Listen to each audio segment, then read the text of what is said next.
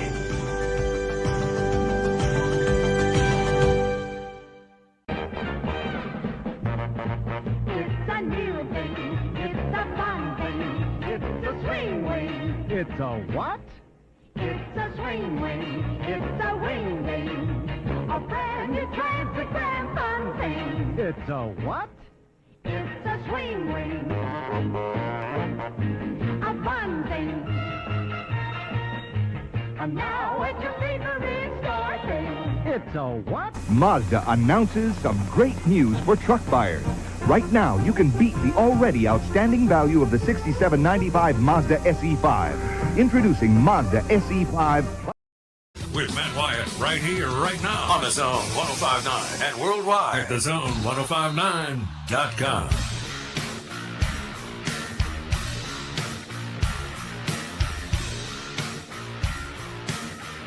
Back with you, rolling along. Lots to get to.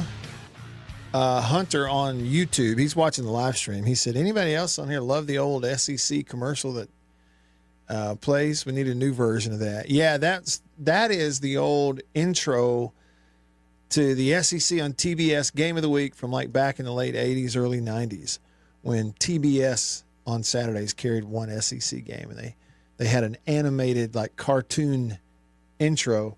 That was really cool. You can go back and look at that and see some of those old games and stuff on YouTube, Hunter. You might really like that. And there's a lot of truth in this, too. We're talking about money and paying players. Hail State fan said, just like pro teams paying ridiculous money to players, it doesn't guarantee a championship. That is absolutely true. Absolutely true. I mean, just ask A&M. They're probably the best example of that, right? Sven weighed in. He hopes Clemson beats SMU and then leapfrogs Alabama for that last spot. Let's see, but I think they showed you last night, it won't happen. Probably part of the reason Clemson far enough down there where if that does happen, they don't have any justification to take Clemson and put them ahead of Alabama. But he did say he thinks Alabama is where they are supposed to be. Now, he made another point. Sven, he's on YouTube. He said Alabama beat South Carolina. Alabama had a way harder schedule as Ole Miss, which they did. Both Alabama and Ole Miss beat Georgia. Ole Miss has the worst loss of those three with losing to Kentucky at home, which is true. And said Ole Miss also lost to LSU. And, of course, Bama blew LSU out. And I think that's right. So they had those similar records, and I think it's simply a deal where I felt like the committee probably looked at it and didn't care as much about strength of schedule and that sort of thing. SEC schedules, like we said at the beginning of the year, no, they're not all equal, but they're all tough in varying degrees. Just like, this year, I don't care who you are, going to Baton Rouge was no fun. Ask Ole Miss, ask Vandy. Alabama gets a lot of credit for the way they did win down there, right? And you go, they all have these three losses. Well, here's the only thing for me. Okay, Ole Miss's loss at home to Kentucky was actually less gross looking to me than Alabama's loss at Oklahoma. Would you agree with that? See, I know one is on the road, and I think there's another thing you run into. This committee made up of these people, they're not looking for a reason to eliminate Alabama. They're looking for reasons to include them. That's what I think. And they all went, well, Alabama lost to Oklahoma, but it's on the road. You got Ole Miss losing at home to Kentucky. Yeah, but look at the games, okay? I mean, Ole Miss, they lose the game to Kentucky, but it's right there competitive. Okay, you shouldn't lose that game. No, it's a bad loss. It's a bad Kentucky team. Oklahoma's bad. Alabama went there and didn't even show up, and that was recent. See, but I just told you what I think the committee did is they went, Bama's was on the road. Ole Miss's was at home. That's what I think. Now, the South Carolina thing. Look, hot as a firecracker here lately. Sure. Nobody wants to play them right now. Nope. It's not like they blew Clemson out, first of all, in their last game. But here's the thing about it. South Carolina lost to both Ole Miss and Alabama. And they didn't just lose to Ole Miss. At home in Columbia, Ole Miss ran them out of their stadium. Like it was not a contest. Now, it was a contest at Alabama. And you can, if South Carolina's, we talked about it when it happened, if South Carolina's quarterback doesn't freak out that day in Tuscaloosa, just wig out, they win the game. But they didn't. Lost a close game. So Bama has the head-to-head over South Carolina. Well, Ole Miss, you got the same record. You can tell me how hot they've been, all this kind of stuff. Ole Miss's most recent loss at Florida, which we talked about, Florida, nobody wants to play them right now either. Okay, and it was on the road. So you got the same record, Ole Miss, South Carolina. And when they played each other, Ole Miss didn't just beat South Carolina. They went to Columbia and embarrassed them. You cannot sit there and justify putting South Carolina ahead of Ole Miss. You can't do it. So, and I know some of those arguments are moot because they are not in the playoff, but still, all those things, and maybe the loudest bunch out there. If you right now search college football playoff on X, you know what you see the most? You see South Carolina justifying that they should be in as opposed to Alabama and Ole Miss. No, you lost to both of them, period. And they're high as a kite at South Carolina right now because they beat Clemson in their rivalry game and they're going 9-3. So what? Clemson ain't that great. They're 9-3 with your loss in a bad conference. I mean, for Pete's sake, they play in a conference with SMU in the title game. Who's SMU played this year? Now, SMU may go win the whole thing, and people like me will eat our words. Okay, fine. But here's SMU's schedule. We went over it a little bit. Nevada, Houston Christian, BYU, TCU, Florida State, Louisville, Stanford, Duke, Pitt, Boston College, Virginia, Cal. I mean, there is no comparison. For example, you can tell me Ole Miss had a tough schedule. You can tell me Ole Miss had an easy schedule. Well, it wasn't easy. It was an SEC one. It just wasn't as tough as, say, what State had to play this year. Okay, well, guess what? SMU's schedule is nowhere near as tough as the one Ole Miss played. Period. Nowhere near. So that, there's some things I would disagree with, but there's some things I can absolutely see what they've done here. Number one, they were not looking for reasons to exclude Alabama. They were looking for reasons to include them. And they did. I'm telling you right now, run tell anyone I said this because this is true. Any other school in the Southeastern Conference, including Texas, including Georgia, any other school in the Southeastern Conference get their third loss of the year at that Oklahoma team the way Alabama did and just got embarrassed, didn't even show up. A blowout loss to a bad Oklahoma team late in the year for your third loss. Any other SEC team, they are using that to keep you out. Bama's the only one because of their brand who that didn't hurt them. Period. End of story. Not coming off of it. It's the truth. All right, a bunch of texts to read. Let me get to these. CB95 said, if Boise and SMU loses this weekend, would that put Ole Miss back in the top 12 since they're not playing? Well, again, I got confused because the guy said the order wasn't going to change because they don't have games. But he didn't say they couldn't move up a spot. He just said the order was not going to change. Go back and look it up. I'm confused by it. Jason in Flagstaff. He said, what did he say? Nita Lake life doesn't have the same ring to it. Talking about County. Yeah, okay, you're right. Somebody said, I didn't see DeBoer lobbying as hard as the other teams, and his team got in. Maybe a statement? Or maybe he knew. Hog Jowl texts the show. He says, Matt, I'm certain one thing concerning the 12-team playoff. Throw a dart at the 12 teams, you'll have just as good a chance as any pundit or predictor to predict the winner. Who the heck really knows? Yeah, I agree. We don't know. But I will say I'm much more interested in all this 12-team playoff stuff than I am the old 4-team crap we used to have. But here's the deal. 12's not big enough. I thought about this today. There were some thoughts that lined up in my head. It made total sense. Why are we sitting here with a 12-team playoff? It has more so, another step, again, deteriorated the, easy for me to say, the meaning of all the bowl games. That's what you've done. Okay, prior to the playoff, you had two teams that they would put in a championship game the way it had always been, and all these bowls that were still a big deal. Because they, decision makers, began to, instead of just to go have a playoff, a big one, they dip a little toe here, they go 4 teams for a little while, and then we dip a toe here, we're going to do 12. Either have a big playoff or don't. Because what you have already begun to just completely wipe out any real meaning for the rest of the bowl games anyway. Yet that's what this does. So, and I don't know that there's no going back. So have a real playoff.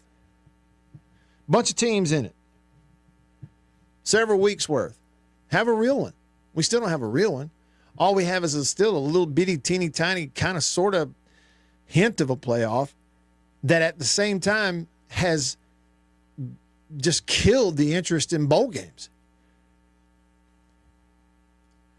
Uncle D texts the show. Said when you were in Kai, said you just needed a shiny bass boat. Mailman David said, $20 million for 9-3 is better than spending half that to go 2-10. Just saying, David, I 100% agree. In a state like Mississippi, $20 million to go 9-3, it's almost indefensible. But $8 million, $9 million to go 2-10, can't play dead on defense. What's going on? None of it's justifiable. Pay the players. Let's call it NIL, and that'll make everybody go to sleep. We just pay the player. We get who we want. Hey, how'd it work out? It didn't work out for anybody, ultimately. Stick around.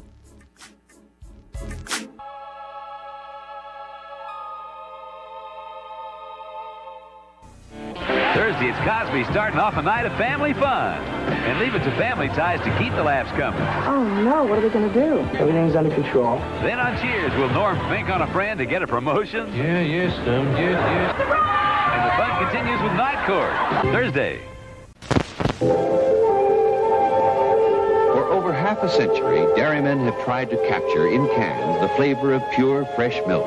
And now Foremost has discovered the secret with an evaporated milk that's closest by far to fresh milk itself. Kind of hard to believe, isn't it? An evaporated milk that doesn't have that old-fashioned evaporated milk taste. But it's true, and you can prove it. You know how most evaporated milks taste in coffee. The flavor goes flat. But try Foremost. You'll see it's white, the way milk ought to look, not drab tan like other brands. And when you taste it, well, if you're anything like me, you'll never even know it isn't pure, fresh cream. You try it and see. That's Foremost, the closest thing in cans to pure, fresh milk. Remember, your family gets the most from Foremost. Coca-Cola, come on, girl. Gotta share a Coke with you. Let the feeling shine through. You wanna live a little bit more. That's what the taste of Coke is for. Coke adds life. Everybody wants a little life. Coca-Cola, Coke adds life. Everybody wants. Come on, Adam, come on.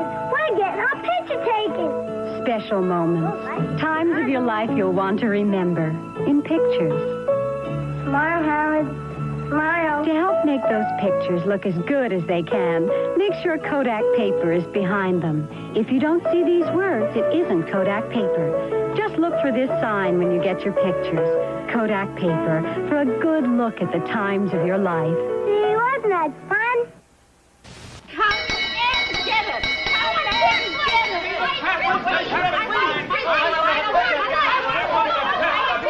Stop the confusion. Stop the confusion. Everybody wants to get into the act with Kellogg's Variety Pack. Buster wants the cornflakes. Pop wants a pep. Mama loves the Raisin Bran. Mama is hip. Sister loves Rice Krispies. And there's Uncle Jack. He loves Kellogg's shredded wheat. Kellogg's makes it fun to eat. Breakfast with Variety Pack. Okay, folks, there's your favorite individual box of cereal, fresh from Kellogg's Variety Pack, untouched by human hands, except your own. That don't mean you gotta eat with them. Each individual box comes to your FOD, fresh on delivery from Battle Creek, right to your own dish. Yeah, everybody wants to get into the act with Kellogg's Variety Pack. Yes, sir. Kellogg's Variety Pack. Here comes the one, the delicious one. Heinz is the big rich one. There's only one ketchup with this flavor pouring on. So thick, so rich, so second to none. Only one ketchup stands for this kind of thickness with this kind of taste. Heinz. Heinz is the big rich one. I love the rich, whole wheat goodness of Kellogg's Mini Wheats. But the delicious frosted side makes the rich kid in me open wide. The nutritious shredded wheat helps keep me on my toes. But the little ballerina in me thinks the taste steals the show. Kellogg's Mini Wheats. Wholesome shredded wheat for the adult in you. Great taste for the kid in you. So they're delicious and nutritious. At the Zone1059.com.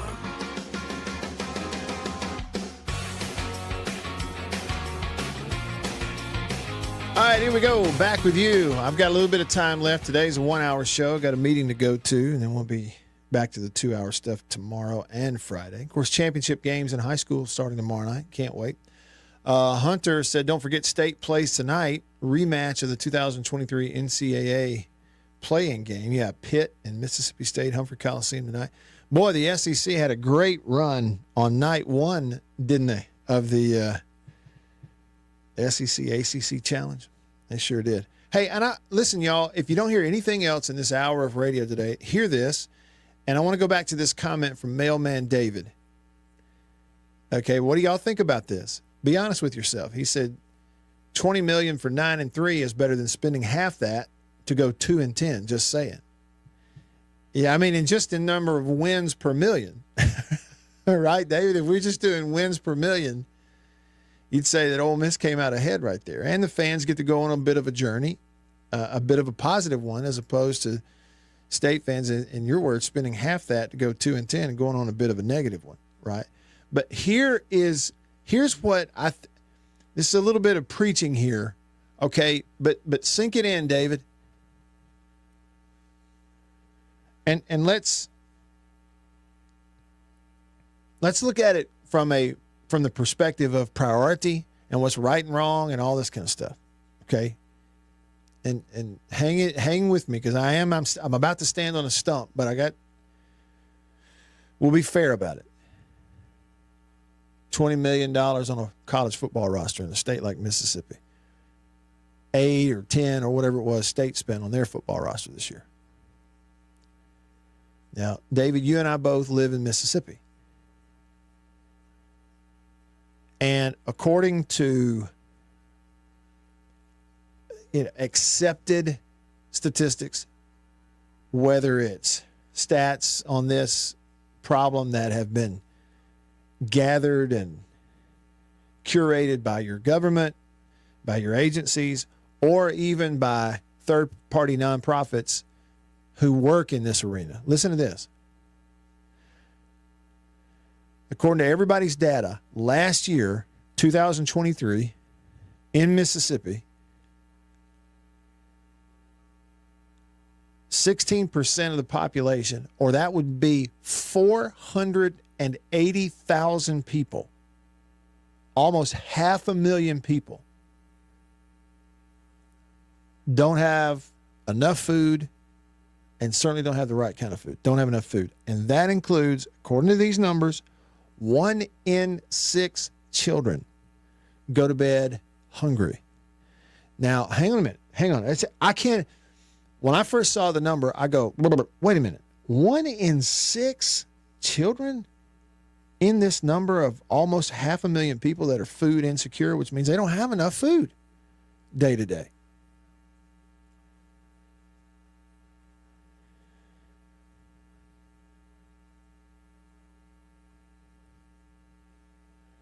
Mississippi has 63 counties. We got 82 counties total, but our state has 63 counties that are considered what they call food deserts. We have these long stretches of, it's not only not the right kind, there's not enough of what's there. Okay, hang on a minute. Here's my point, David. If one kid is going to bed hungry in our state, somewhere around me, around you, let alone 1 in 6, according to this. Now, you can dispute the numbers, but, I mean, what are we splitting there? How many hairs are we splitting? 1 in 6.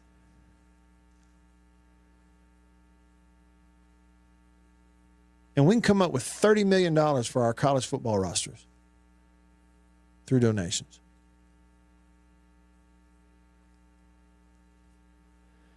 And, you know, and here's what let me get off the stump a minute, David. What I'm not saying is anybody who gives money to their college football rosters doing the wrong thing or they're a bad person. Not at all what I'm saying. I'm just going, maybe we ought to match it. Y'all can go and read more about it at extratable.org. I'm about to get involved with them. Okay, and so this is not just a plug, okay? I got in touch with them. They didn't get in touch with me. I reached out to them because I'm going, wait a minute. Wait just a minute. What is the priority? What should be the priority?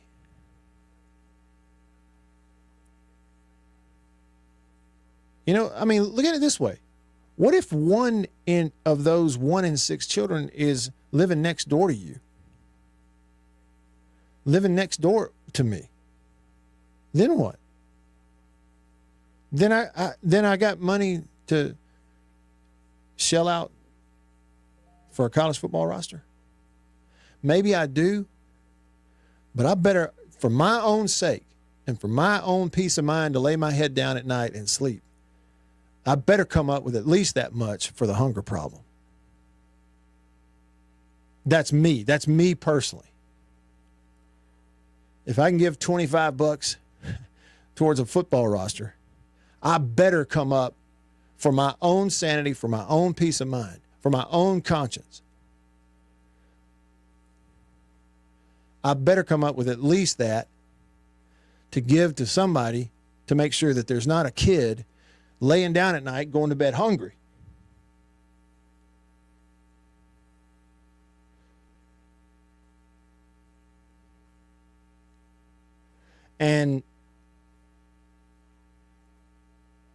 And I want to know, you know, me personally,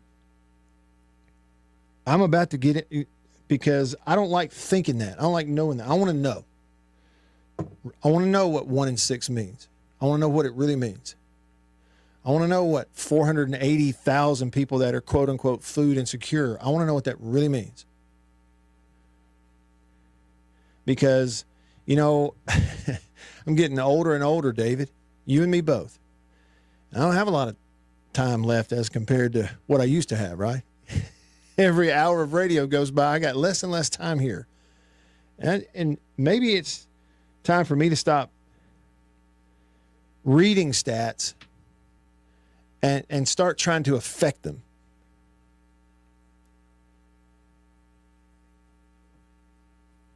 And see if we can find some other folks who feel the same way about it. David texted the show. He said, "I'm with you. Not a penny of that $20 million came from me." And he said, "And let's include coaches' payroll too. They all get too much when we look at it from that angle." Well, and see, and I mean, we don't have to be simple about it, and I know we're not, but we don't have to be, David, because you could say, okay, well, certainly college football. You can look at examples. We've had it here in Mississippi when teams are good.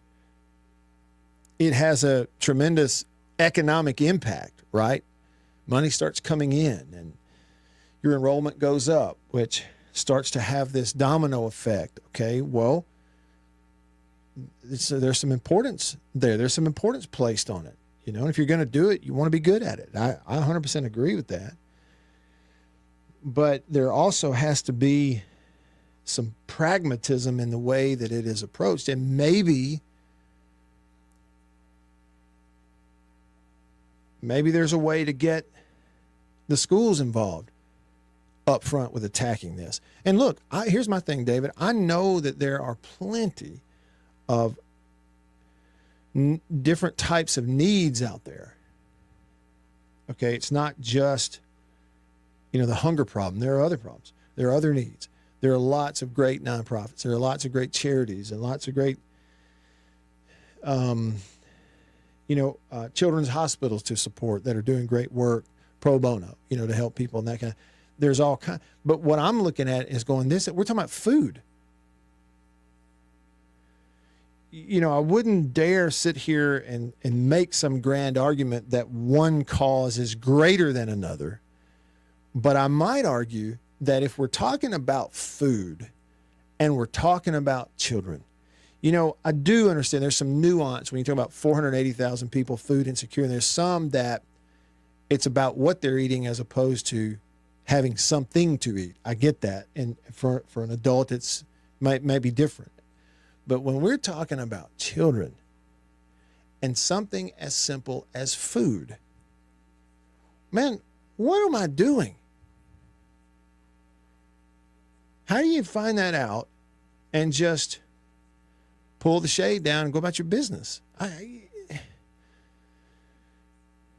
Especially in what is, for us, our home state. It's kind of a small state. There's less than 3 million people population in the whole state. I got news for you. There ain't no such thing as depending on somebody else to do something. You and I have to do it. And maybe we could get the schools involved and find out how they are and find other ways they can be, maybe the programs themselves, and maybe even the athletes themselves at helping us. If we're going to have some $1 million quarterbacks and stuff like that, maybe they can help us. And there are plenty of great organizations out there. Extra Table is one who I know the people, and I'm confident they're doing it the right way. And so I reached out to them, and I think Annabeth and I are about to try to get involved, just because we feel like it's even more than the right thing to do. It has to be done. All right. Thank you all for tuning in. 1 hour today. I got to head off to a meeting, and then we'll be back tomorrow for the 2-hour show. Enjoy basketball tonight. We'll preview some high school football tomorrow. For Beaver, I'm Matt. All of us here in the Bureau, Farm Bureau Insurance Studio. See you then. See you.